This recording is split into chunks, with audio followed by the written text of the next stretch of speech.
What is up, weather enthusiasts? I'm your host, Pat's Path Predictor. Let's get right into the weather. Alright, so here's the situation we have for you, ladies and gentlemen. We have Gordon that is currently still meandering out in the central Atlantic Ocean, and we have Invest 95L approaching the Carolinas, as it looks like there is a possibility that it could still develop before it makes landfall. There are gale-force winds that have been reported in it by hurricane hunters.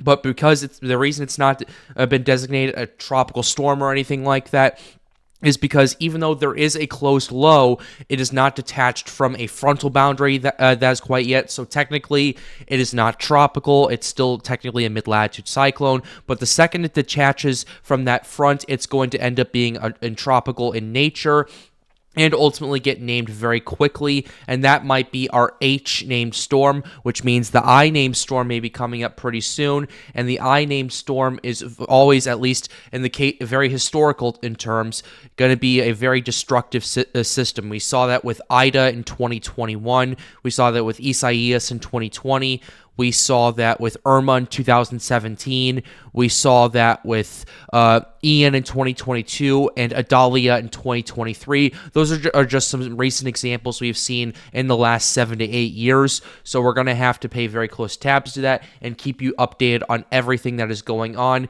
as there is going to be an area of interest potentially tagged in the next few days in the Caribbean Sea, as more ensemble runs and now some operational runs are calling for some sort of tropical development. So we're going to have to keep very close tabs and pay attention to it. But here's the situation that we have according to the National Hurricane Center. We have Tropical Storm Gordon currently out here in the Atlantic. That is going to be downgraded to a tropical depression. I know this because here's why we have the 18Z. This is going to be downgraded to Tropical Depression Gordon. It already has been according to Tropical Tidbits. They're not finding any winds stronger than 40 miles per hour, and now it's being downgraded. It's going to be downgraded in the next advisory, but regardless, it currently still has winds of 40 miles per hour officially by the National Hurricane Center. Its current location is 19.2 degrees north, 45.5 degrees west. It's moving to the west-southwest near 9 miles per hour. A west-southwest motion is expected during the next few days and then slowly make a turn to the north considerably throughout the middle of the next week. Maximum sustained winds, we already talked about, 40 miles per hour. Tropical storm force winds extended out 80 miles away from the center.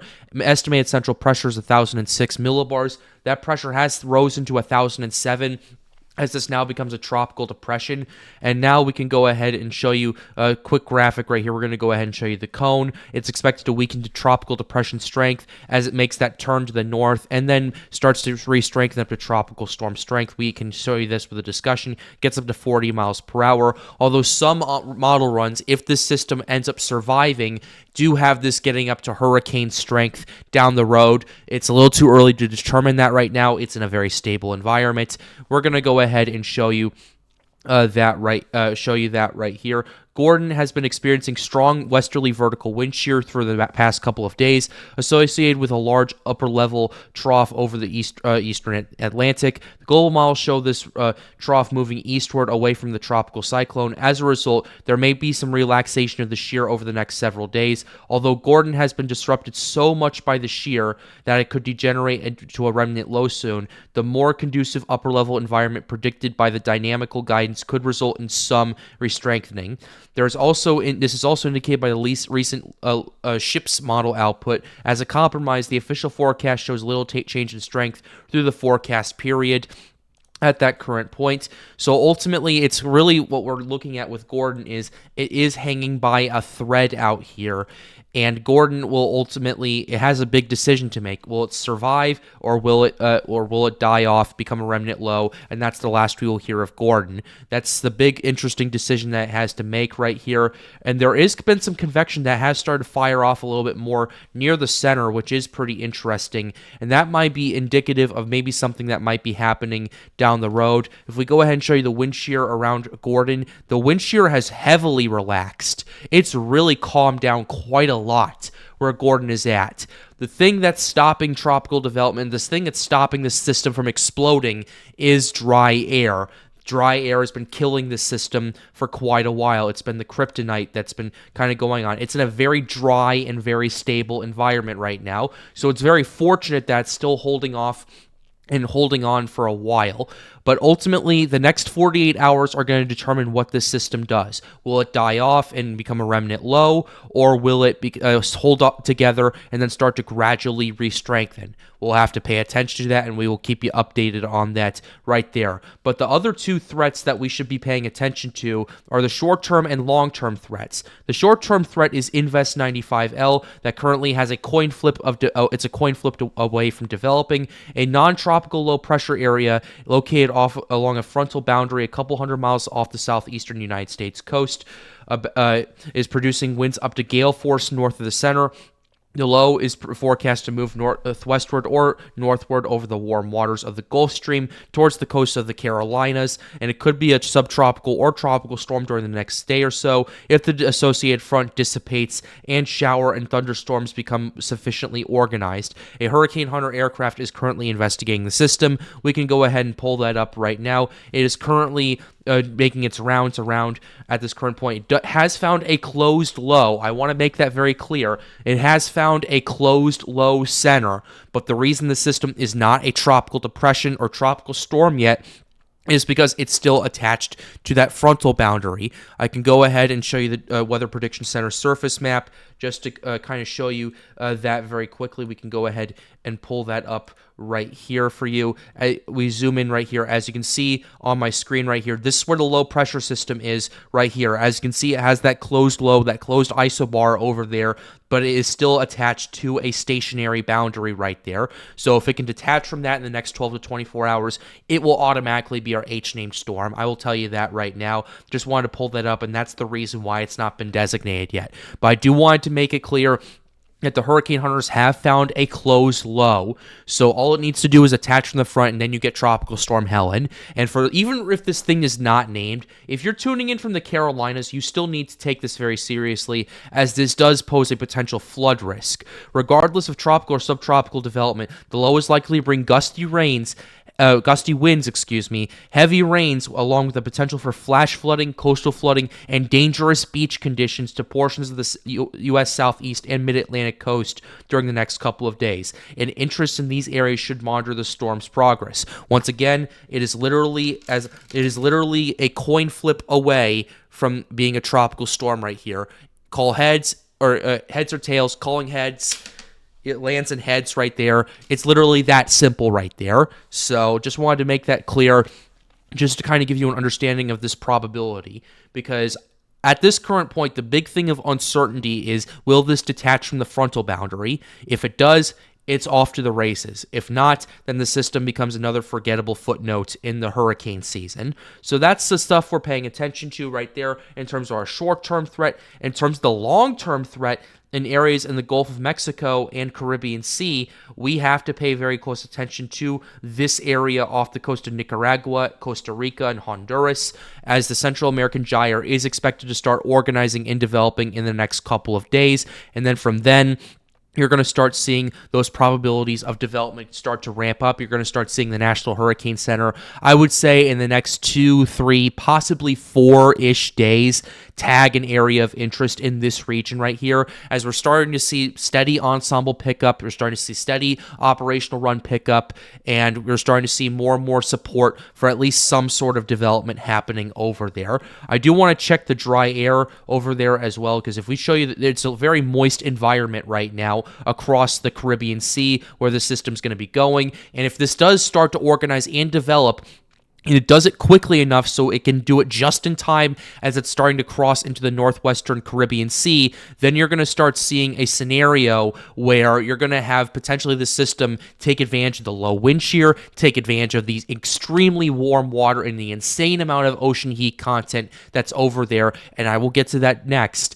you'll start seeing that potentially take advantage because this system is likely going to make landfall on Cuba and move off the east coast of Florida and impact the Bahamas greatly. So that's the main thing we can agree on. Models are having the system stay out of the Gulf of Mexico. So for those of you in Louisiana, you are going to get a little bit of a break from this, but the system is heading for Cuba and potentially going to head for Florida and the Bahamas. So you're going to want to take this very, very seriously, and we will keep you updated. Let's go ahead and show you the conditions right now. We're going to go ahead and start with the global sea surface temperatures. Right here, we're seeing those SSTs where the gyre is expected to form. It's expected to form in an area just to the east of it, around 30 to 31 degrees Celsius, which is about 86 to 88 degrees Fahrenheit for those of you tuning into the United States. For those of you paying attention to the Carolina threat, it's currently sitting over 29 degrees Celsius or 84 degree Fahrenheit water. That's near the Gulf Stream off the coast of the Carolinas. It's like I said before, it's already there. It's already as a closed low. It just needs to detach from the frontal boundary, and then it's off to the races. But ultimately, if we pay attention to this, if the system can develop just in time before it approaches the northwestern Caribbean Sea, then it'll have all this water with some of it peaking at 32 degrees Celsius in many areas. That is an insanely warm amount of water. That is quite crazy if you think about that. Coupled with the fact that a ton of ocean heat content is in the area. Matter of fact, well over 175. In some areas are cracking over 200 OHC, which is absolutely incredible to think about right here. Then the system could go off the races, because let's go ahead and show you the wind okay, this is the ensembles. We'll get to those in a bit. Let's go ahead and show you the wind shear. Where this system is going to be going into is it's going to be staying in an area of relatively low wind shear. Yes, there is some wind shear intruding into the northwestern Caribbean Sea right now, but that is forecasted to recede and forecasted to subside. You're also noticing that wind shear over here near the Carolinas starting to subside quite a bit, and that's what's giving this system a chance to organize and develop. So we'll have to pay attention to that. But regardless, it'll have a really good starter kit to get its act together before it enters this area where it'll have the best conditions it'll have to offer, and it'll determine what happens. Will we see a very powerful, very big storm, or will the shear chip away at it and we just see a tropical system? We don't know yet. Things are still far from certain at this current rate. But regardless, the fact that we're seeing this much OHC, and it's September 15th, right now, and we have a tropical wave coming off the gyre, heading into that region where it's going to have really good conditions to continue to organize and develop. We could see a rapidly escalating situation very quickly, ladies and gentlemen, and this is why we talk about this stuff. This is why we take this stuff very seriously, obviously, and that's why we need you guys to pay attention to that. Let's go ahead now and show you the ensemble runs and then some operational models and kind of wrap this up in the next few minutes. But regardless of this, here's the ensemble runs that we have going on in terms of this area of interest, as well as some potential areas in the Carolinas. Let's go ahead and zoom in on this real quickly. This is the GFS 12Z. The 12Z has definitely been upticking this. Here was what we were seeing with the 0Z yesterday. A lot more scattered, a lot more organized. Not organized, a lot less organized. Just a lot of scenarios that are kind of going all over the place right here. Let's go ahead and show you the 12Z right here. Boom. A lot more areas of interest right there. A lot more ensembles are picking up on this. A lot stronger ensembles are picking up on this as the system approaches Cuba, approaches Florida and the Bahamas right there. And the system starts to develop. If we can go ahead and show you this. Let's go ahead and go out to 96 hours out right now. You're starting to see that those scenarios start to pop up in the next 4 days or so. So that's something you're going to want to pay attention to, mainly because of, okay, I didn't want to do that. Okay, I didn't want to do that. I moved it into a completely different sector that I did not want to. Let's go ahead and zoom out, zoom in, and then zoom out again. Okay, this is clearly not going into my in my favor. Okay, okay, just give me 1 second. Zoom in, zoom out. Okay, regardless of that, you're still seeing all these ensembles really picking up over here. And as we continue to see more and more data and more information start to pick up, okay, this is clearly getting ridiculous right here. I'm going to go ahead and, there we go. Perfect. All right. So I already made my point pretty much. I already made my point with this. You're seeing a lot more of these scenarios start to show these tropical systems having quick organization, quick development over here. In terms of Gordon over here, I do see the ensembles. It's going to be a bit of a 50-50 chance where this could degenerate into a remnant low or be a big ace maker. We'll have to pay attention to that. But regardless, you are seeing that uptick in the models. Let's go ahead and show you the European as well. Here is the 0Z European. Let's go ahead and zoom in on this very quickly. 0Z European's been pretty interesting. It's showing more that those concentrated scenarios right there. Here's the 12Z from yesterday. Definitely a significant uptick from yesterday, so you're starting to see more organized scenarios, more scenarios of tropical systems starting to organize and develop on the ensembles. We will show you the operational runs in just a second, but regardless, I wanted to make that point very clear as we're seeing more and more model support as the days go on. Let's go ahead and show you the track models and intensity models for Tropical Storm Gordon while we're at it, because here's the track models that we have for you pulled up right here. Here's the track models want the system to move west for the next 48 hours and then make that turn to the north, potentially northeast if it really wants to get to that point right there, and then just kind of stay out to sea. The intensity models, though, are pretty interesting, as a lot of the models do want the system to re-strengthen. In fact, about half of the models actually want the system to get up to hurricane strength now, which is a bit of an upswing compared to what we were seeing in previous model runs. You're seeing the HMON doing that stuff, the Halves B having it getting close to the H-Wharf, Halves A getting up to strong tropical storm strength. Those ensembles, not ensembles, but those model runs right there really want something to go on, but it's ultimately going to be determinant on what happens in the next 48 hours or so. So we will keep you updated on that. We will pay very close attention to that. But regardless, you need to, if you have shipping in the area, if you have shipping in the central and eastern Atlantic, you're going to want to pay this very close attention to that. So that's what we have going on with that. Let's go ahead and show you some operational runs to kind of neatly wrap this up in a nice little bow. Here's the European run. The European run wants the area of interest, Invest 95L, to make landfall in North Carolina in the next 2 to 3 days right there, before moving up into Virginia and bringing impacts to New York, Pennsylvania, West Virginia, those areas right there.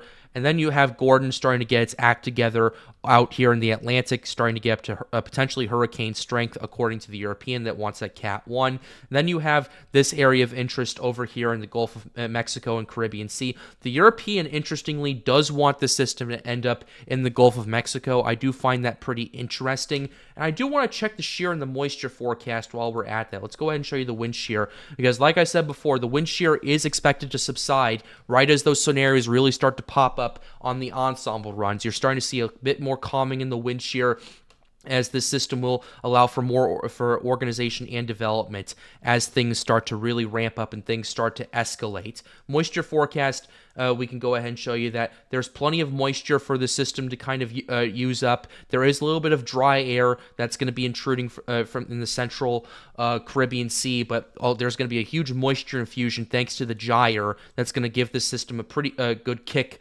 to start its development and start its process. So that's the European run. Here's the GFS run that we have right here. Actually, I want to show you the AI model of the European first, but because the AI model has been really picking up on this system right here, really wanting this system to really organize. The 6C AI model wants this system to become a hurricane off the west coast of Florida. So once again, we do have that inconsistency in terms of the track of the models. They do want this system to organize and develop, but what's inconsistent about it is the track and intensity, at least according to some operational runs. Let's go ahead and show you the GFS run as well to kind of give you a little glimpse of it. GFS has been pretty interesting. The GFS does want the system to develop. I want to make that very clear, but it has it developing further east and a bit weaker before getting up to some sort of hurricane strength. I actually think it attaches to a frontal boundary and becomes a mid-latitude cyclone based on kind of the trajectory and how it looks on the model right there. So I do find that pretty interesting as well. Last run we're going to go ahead and show you is the CMC, the Canadian model right here. The Canadian model has been pretty interesting. It wants this system, Invest 95L, to make landfall on the North-South Carolina border, and then it has the gyre system organizing and developing And the Canadian run wants the system to get down to a 992 millibar Category 1 hurricane before making landfall in Cuba, intensifying even more before making landfall in Florida 9 days out. That's going to be pretty interesting, and this is the first model we have seen where where other than the AI model, where things are starting to ramp up and things are starting to escalate, and we're finally getting that consistency with the models right there, and that kind of makes my point truer, where I think that you're going to see these ensemble runs and you're going to see these operational runs continue to pick up, and you're going to see the NHC watch these and tag an area of interest in the next few days or so. So we're going to have to pay attention to this. Obviously, I will keep you updated here on the Pat's Path Predictor channel. Be sure you leave a like and subscribe to the channel if you are new. It helps us out, helps us get more people engaged with weather. If you want to come hang out with us at Storms United, be sure to join the Discord server. It's the link in the end screen in a few seconds. Shout out to Daniel as an official sponsor of the Pat's Path Predictor channel. If you want to be an official sponsor, be sure to join my Patreon. First link in the description down below. And with that being said, have a wonderful day, guys. Stay safe.